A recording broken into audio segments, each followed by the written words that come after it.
Hello and welcome to the Mythmakers podcast, brought to you by the Oxford Centre for Fantasy.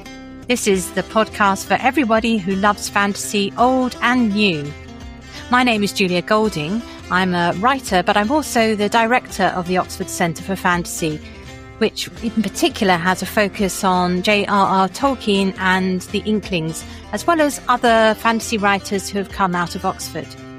In today's episode, I thought I would tackle the big thing that's recently happened for all of you who love Tolkien, which is the new recording, Unabridged, by Andy Serkis, an entire reading of The Lord of the Rings. It's just come out and is the first time that an unabridged recording has been added to your choices since the Robert Inglis version back in 1990. But I also wanted to add into the review of the comparison of the various options you have, the much earlier 1981 BBC dramatised version, because for many people, that is where they begin their listening journey. So taking those various options in order in which they were produced, I'd like to give you a little guide as to what you might find if you choose to go with one of those. Now, let's go back to 1981. I actually remember this being made. It was a huge part of my childhood, that the fact the BBC had done this fantastic version. It was dramatised in 26 episodes. And in those days, of course, it wasn't on demand. You had to wait with your cassette tape recorder to record them if you wanted to listen again. And I have to admit to doing that. The cast was stellar. Some of the names many of you will recognise. So Ian Holm played Frodo in the BBC version, and he returned as Bilbo in the Peter Jackson films. But Gandalf was played by a man who was like a very well-known actor of the time, Michael Hordern. I actually knew him as a child because he was the voice of the Paddington cartoons, but he also was a very notable film actor. Robert Stevens, he is perhaps also known for being once married to Maggie Smith. He played Aragorn. And Bill Nighy played Sam. And there were lots of other very notable people. John Le Mesurier played Bilbo. And those of you who have watched the British comedy programme Dad's Army, he was in that cast. So you can see they really were able to attract into the recording studio a really superior team of voice actors. Now, a really nice thing about the BBC version is that it was directed by two women, Jane Morgan and Penny Lester, and they did a really excellent job in choosing their material, dividing it up. They brought along Stephen Oliver, whose music I think is definitely amongst the best versions of the songs, extremely singable. And they also had little extras at the end of some of the episodes where you could have even more songs if you wanted. Like I remembered there was an extra set from Treebeard at one point in the Two Towers. So they did a really, really excellent job in bringing the poetry of Tolkien into the dramatisation. I think that one thing to point out is they took some cuts. Like Peter Jackson did, they didn't include Tom Bombadil. There was there is a argument that Lord of the Rings, The Fellowship of the Ring takes a long time to get going, and the Tom Bombadil material isn't really important later on in the plot. So it's an obvious cut if you want to slim down your offering. They also had really good, simple special effects.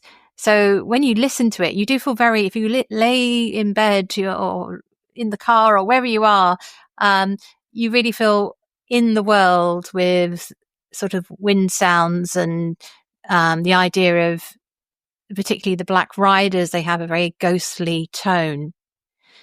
There's a very good Smeagol as well. I mean, we've all got so used to Andy Serkis, but actually the person who takes on Smeagol in this version That's Peter Woodthorpe. He for me, until I saw the Peter Jackson films, he was the Smeagol, the voice of, and he had previously voiced the same character in the Ralph Bakshi animated version.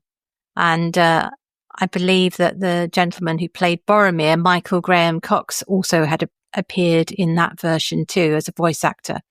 So there's some lovely crossings over between the various versions.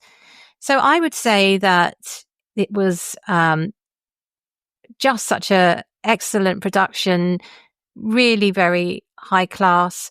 For me, the voice that I didn't quite warm to, and this perhaps is just a personal taste, is I found Robert Stevens as Aragorn he felt older, and I happened to sort of already know what Robert Stevens looked like because he'd appeared in some children's dramas at the time. And he had played a bad guy in a version of, I think it was A Box of Delights, the John Masefield story. And I remember feeling he wasn't quite right. So for me, that was one of the weaker sides of that production. But definitely highly recommended, particularly, as I mentioned earlier, for the quality of the songs, which they do really, really well. So moving on, we're heading a bit more into the digital age, but not quite yet. In 1990, an actor called Robert Inglis sat down and recorded an unabridged version of The Lord of the Rings. It was directed by Claudia Howard, and the music is a variety of either music sort of noted by Tolkien, something that Robert Inglis had, I'm not sure if his name is Inglis or Ingalls. I think I'll go with Ingalls. He'd made up himself, and also Claudia Howard also added some music too. In the production, I think they re-released it at around the same time as the films. It has some very nice musical interludes that signal the end of a book and the beginning of another. They use this same production note in the Martin Shaw version of Silmarillion, and then really well chosen, a sense of almost like the leaving the tide is leaving, and I think it really adds to that version. What do you get when you listen to Robert Inglis? Well, you get a very professorial tone. It almost, I kind of tell myself it's a bit like sitting listening to Tolkien read it to you, and that is a big plus point. He's very good. He doesn't push too far away from a reading voice. It's not a dramatised reading, but he does find a lot of different notes, and you're never confused by who's speaking. He does an extremely good job, and I think it's very listenable. It's definitely has a quality about it which is very relaxing, and the perfect audiobook in a sense that you can just let it wash through you and wash over you, and you go with the story. I think that perhaps he's less good on how to put this, because it feels a bit like a period piece. I'm almost surprised to find it was recorded in 1990, because he feels like he could have recorded it in 1950. There is an element of it feeling slightly old-fashioned. I think it might be the tone and the feeling of a gentleman of a certain age. So what you're getting, as I'm saying, is it does feel quite appropriate to imagining it being a bit like Tolkien reading to you. So let us move on now to the big new player in the field, and that is Andy Serkis's version. Now, I think it's really interesting finding Andy Serkis having dedicated what must have been a very large part of his life recently. Maybe it was a lockdown project to recording this.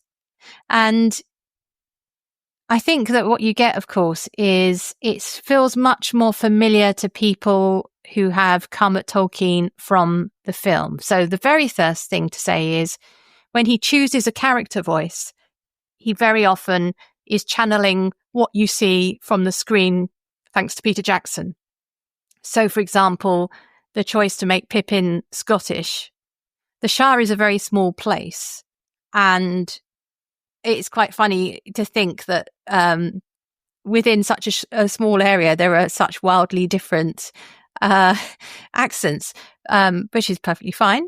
And I can see that it distinguishes the hobbits from each other. But I'm also thinking of course, Billy Boyd as he does the voice. It's fine, but just to warn you that there is that element of hearing film actors underneath what Andy Serkis is doing. The other thing that the other actor who is very clearly an inspiration for a voice is Boromir. Totally Sean Bean. very good interpretation of Sean Bean. Again, the choice of a northern accent there. So that I think will please lots of people. Because they will sort of be clued in, they can imagine almost seeing a version of the film in their imagination happening. The other thing about Andy Serkis's approach is, unlike Robert Inglis, who, as I said, had more of a reading voice and doesn't push too far into the drama, there is more energy and more performance behind Andy Serkis's version. So in terms of listening experience, there is peaks and troughs. It's actually more it's more dramatic, and it is a performance as opposed to a reading, if I can draw that distinction. I have to have some caveats. There are a couple of things in it which for me are a problem, and they come particularly at the beginning of The Fellowship of the Ring, which is he's not that great at singing the Hobbit songs. He does get better, I felt, as The Fellowship of the Rings went on, but there are some pretty ropey songs. Either he's not been given a great tune, or he's decided they don't sing very well. And that was a bit off-putting. And the section which I find really difficult and disappointing was Tom Bombadil. He's gone for a very bombastic tone, and it's just really jarred for me. I disliked it intensely. If I'm going to listen alongside, I would go and listen to that chapter done by Robert Inglis in future, who doesn't send it up as much. It may be that because this character didn't appear in the films, there wasn't a sense of who he could be. And he comes across as being, he doesn't seem to have the gravity or the depth and this earth. He's the oldest creature ever alive. And the Andy Serkis version makes him feel really annoying. So I don't recommend those chapters. But everything else I've thoroughly enjoyed. And massive, massive plus point, which is why you might go for this version over the others if you're a Tolkien nerd, is that when it's said to be an unabridged version, it is an unabridged version. He does the prefatory material. The Tolkien introduction is absolutely fascinating as a scene setter for what you go on to hear. And the appendices. Now, that is a really bold choice by the people who've produced this audiobook, but hooray. So now you can actually hear the appendices read as well, which is great. That's new material, and I think is worth definitely buying Return of the King. If you've already got, say, the Robert Inglis version, you might want to say, pick that one because you've got a whole load of new material at the end. And of course, he gets to be Gollum again. So that's pretty good, isn't it? I find the strongest voices for me in what he's done, the suite of voices he's done, I really like Frodo and Sam. I think they're really good. And also his Aragorn is great. It's a sort of slightly deeper Andy Serkis voice. Very attractive. It doesn't have the problem I found with the Robert Stevens of being too plummy. It's got a very... it's not a takeoff of Viggo Mortensen at all. If you're looking for a voice actor of whom it's a bit like, it sounds a bit like Clive Lewis. It's got a very nice tone.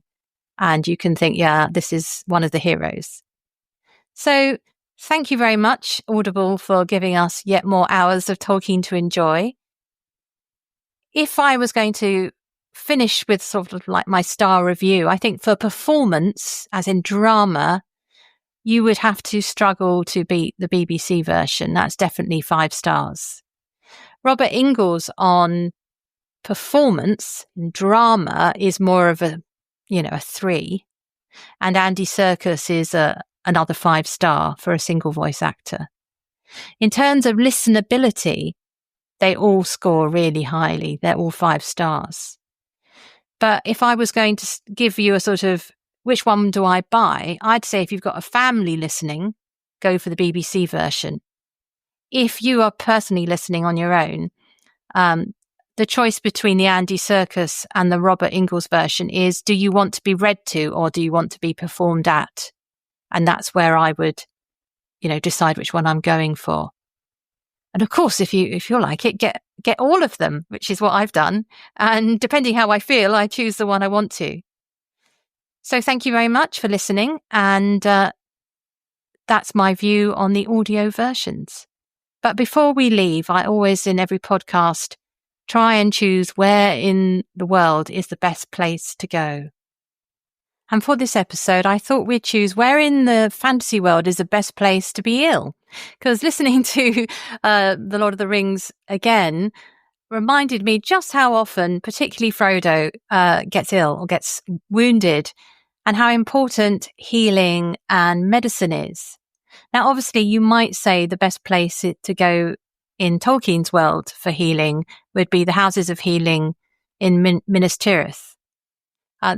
Or of course, Rivendell, where you've got Elrond as the sort of master healer. But I was also thinking outside of Tolkien's world.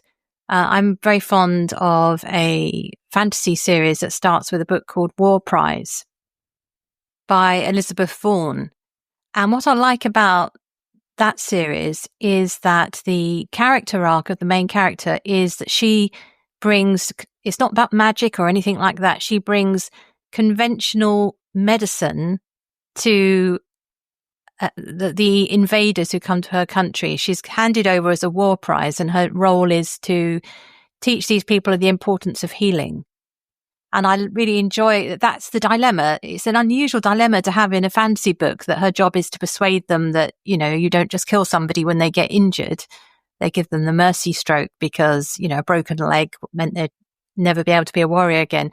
She is turning around their traditions and their understandings about strength, weakness, and what is really strong isn't necessarily muscles. It's intelligence and caring and all those kind of things. So in a sense, I would say the best place for healing might be in Elizabeth Vaughan's War Prize, just to ring the changes, not always choosing Tolkien, you see. Though, of course, going to C.S. Lewis, it's very useful to have Lucy's cordial on hand, because that seems a very quick pick-me-up, pretty much almost bringing you back from the dead. So not quite, but almost. So that's also a little, if you're going to travel, have Lucy's cordial with you. That would help. So that's the answer to where in the world. I hope that you've also had a chance to listen to our podcast that we did with the live stream about the forthcoming Amazon Prime series set in Tolkien's Second Age, where I was joined by Paula Calamaris, writer, and Ty Truesdale, filmmaker. If you haven't caught up with that yet, it's available on YouTube, Facebook, and also as a podcast. So please do check that out and let us know what you think. So until next time, thank you very much for joining us here at Mythmakers. Goodbye.